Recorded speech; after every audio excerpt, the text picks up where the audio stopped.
Halo, perkenalkan nama saya Ernian Yopitan Jahangahu. Biasa dipanggil Erni, saya dari tingkat 1A. Di sini saya akan menjelaskan tentang diare. Diare adalah keluhan buang air besar, encer atau berair yang terjadi dalam 3 kali sehari umumnya disebabkan oleh konsumsi makanan atau minuman berkontaminasi virus, bakteri, atau parasit. Meski umumnya bisa sembuh dengan perawatan mandiri, diare kadang perlu ditangani dokter. Diare bisa terjadi akibat jajan sembarangan, salah satunya mengonsumsi jajan makanan kaki lima. Padahal meski disukai banyak orang, kuliner pinggir jalan kadang tidak terjamin kebersihannya. Misalnya, karena disimpan tanpa ditutup sehingga terpapar debu atau kotoran. Akibatnya orang bisa diare setelah makan jajanan pinggir jalan. Diare alo dokter. Diare merupakan salah satu kesehatan yang umum di Indonesia, terutama pada bayi dan anak-anak. Diare biasanya berlangsung tidak lebih dari 14 hari. Diare akut, namun pada sebagian kasus diare dapat terlanjut hingga lebih dari 14 hari. Diare kronis. Diare umumnya tidak berbahaya dan bisa sembuh dengan sendirinya. Namun jika tidak ditangani dengan tepat, diare yang tidak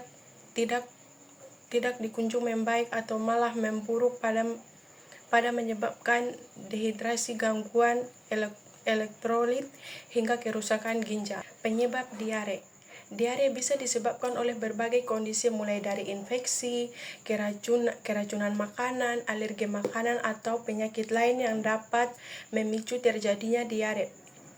Contoh-contoh diare: infeksi virus seperti rotavirus yang ditandai dengan diare berair dan biasanya terjadi pada anak-anak. Infeksi bakteri, komplibakteri, dan yang biasa disebut keracunan makanan oleh konsumsi makanan yang tidak dimasak sampai matang. Infeksi bakteri Clostridium yang ditandai dengan diare berair dan kram perut setelah konsumsi antibiotik. Infeksi bakteri Salmonella yang biasanya terjadi akibat konsumsi daging kurang matang, terutama daging ayam dan telur mentah atau setengah matang.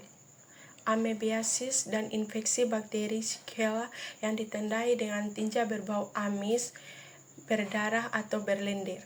Cryptosporidium dan cryptosporidiosis yang terjadi setelah meminum atau tidak sengaja menelan air yang berkontaminasi dan tidak dimasak. Alergi makanan yang ditandai dengan diare beberapa menit atau maksimal 2 jam setelah mengonsumsi makanan pemicu alergi.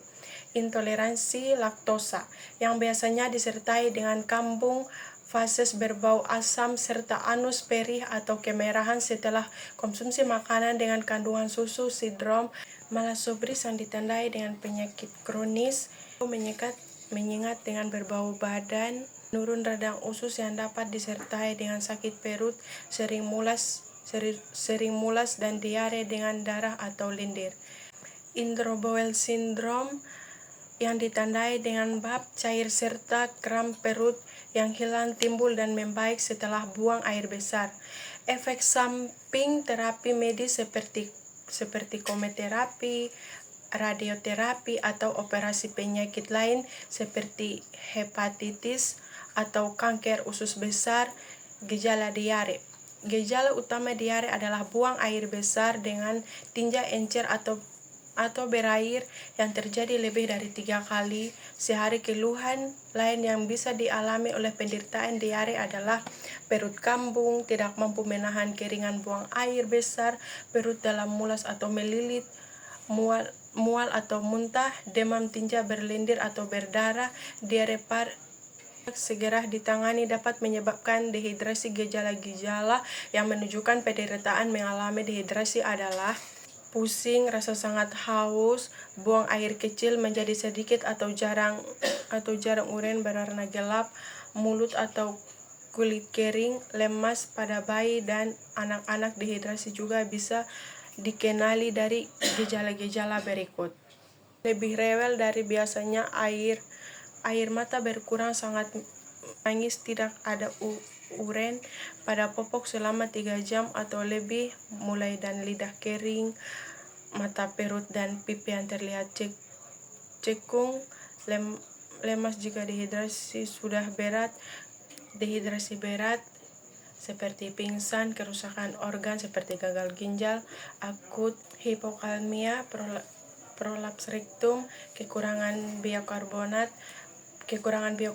darah yang dapat menyebabkan acidosis metabolik, hipomagnesemia, mengakibatkan kram otot hingga kejang.